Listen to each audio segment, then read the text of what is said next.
जिसने सच्चे मन से पुकारा, बजरंगबली आज भी उसकी रक्षा के लिए आते हैं।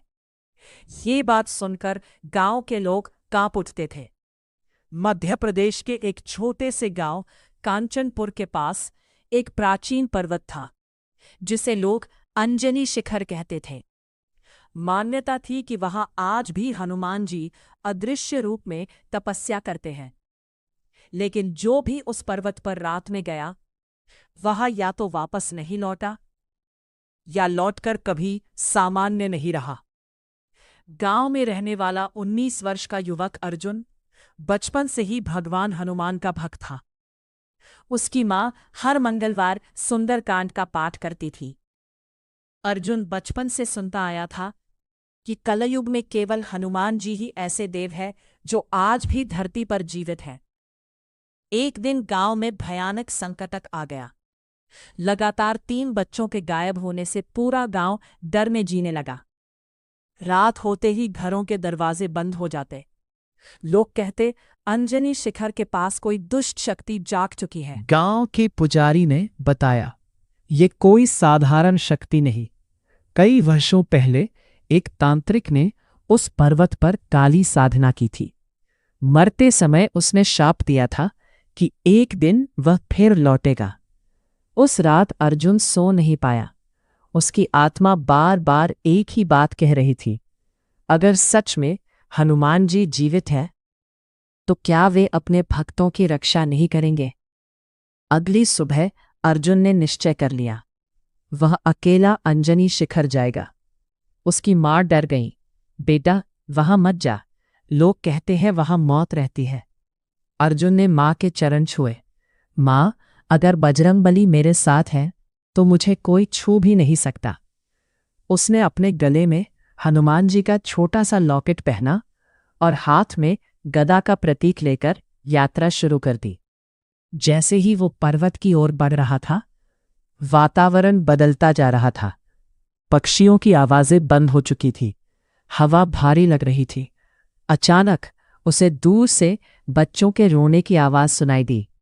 अर्जुन उस दिशा में दौड़ा। एक पुरानी गुफा के सामने पहुंचकर उसके कदम रुक गए। गुफा के भीतर से लाल प्रकाश निकल रहा था और अंदर कोई भयावह मंत्र पढ़ रहा था। अर्जुन ने साहस जुटाया और भीतर चला गया। जो दृश्य उसने देखा, उसकी रूह कांप उठी। एक काले वस्त्र वाला तांत्रिक अग्नि के सामने बैठा था। उसके चारों ओर गायब हुए बच्चे बेहोश पड़े थे। तांत्रिक हंसा, आ गया तो?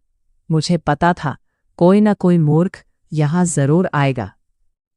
अर्जुन ने बच्चों को छुड़ाने की कोशिश की, लेकिन अचानक हवा में आग का गोला उठा और उसे दूर फेंक दिया। तांत्रिक की आंखें लाल हो गईं।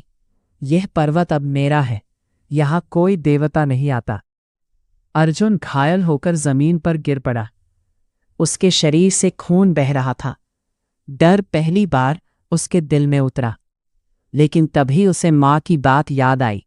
संकट के समय हनुमान चालीसा का पाठ करना बेटा। अर्जुन ने कांपती आवाज में पढ़ना शुरू किया, जय हनुमान ज्ञान गुण सागर, जय कपीस तिहु लोक उजागर। जैसे जैसे वह पाठ करता गया, गुफा के भीतर अजीब कंपन होने लगा। तांत्रिक घबराकर इधर उधर देखने लगा। अचानक तेज हवा चली, गुफा की दीवारें कांपने लगी और फिर एक विशाल गर्जना गूंजी। राम का नाम लेने वालों पर संकट लाने की हिम्मत कैसे हुई? तांत्रिक भय से कांप उठा। गुफा के द्वार पर एक विशाल आकृति खड़ी थी। लंबा शरीर, चमकती आंखें, कंधे पर गदा और पूरे शरीर से निकलता दिव्य तेज। अर्जुन की आंखों से आंसू बहने लगे। वाह बजरंगबली!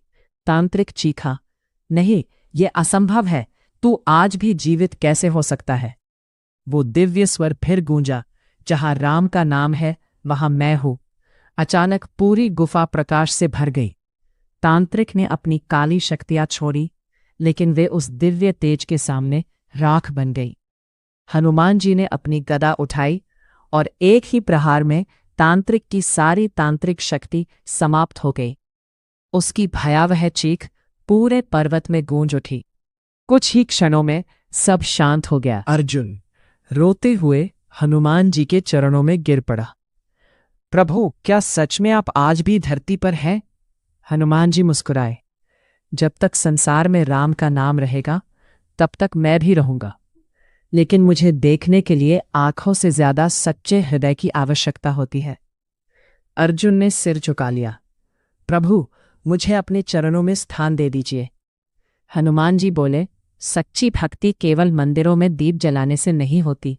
दूसरों की रक्षा करना, सत्य के लिए खड़ा होना और भय के सामने भी धर्म का साथ देना, यही मेरी सच्ची पूजा है। इतना कहकर वे धीरे धीरे प्रकाश में विलीन होने लगे। अर्जुन घबराकर बोला, प्रभु, मुझे छोड़कर मत जाइए। तभी हवा में एक आवाज गूंजी, जब भी कोई भक्त सच्चे मन से पुकारेगा, मैं आऊंगा। अगले ही पल गुफा शांत हो गई। सिर्फ एक चीज वहां रह गई थी, पत्थर पर उभरा हुआ एक विशाल पदचिह्न। अर्जुन बच्चों को लेकर गांव लौट आया। गांव वालों ने जब पूरी कहानी सुनी तो उनकी आंखें श्रद्धा से भर उठीं। उस दिन से अंजनी शिखर पर हर मंगलवार दीप जलाए जाने लगे। लोग दूर दूर से वहां आने लगे। कई लोगों ने दावा किया कि संकट के समय उन्होंने एक विशाल वानर रूपी दिव्य पुरुष को अपनी रक्षा करते देखा। लेकिन अर्जुन जानता था, वो कोई भ्रम नहीं था। वो स्वयं राम भक्त हनुमान थे, जो आज भी इस धरती पर अपने भक्तों की रक्षा के लिए जीवित हैं। और शायद जब भी कोई सच्चे मन से जय श्री राम पुकारता है, कहीं न कहीं पवन पुत्र मुस्कुराते अवश्य है।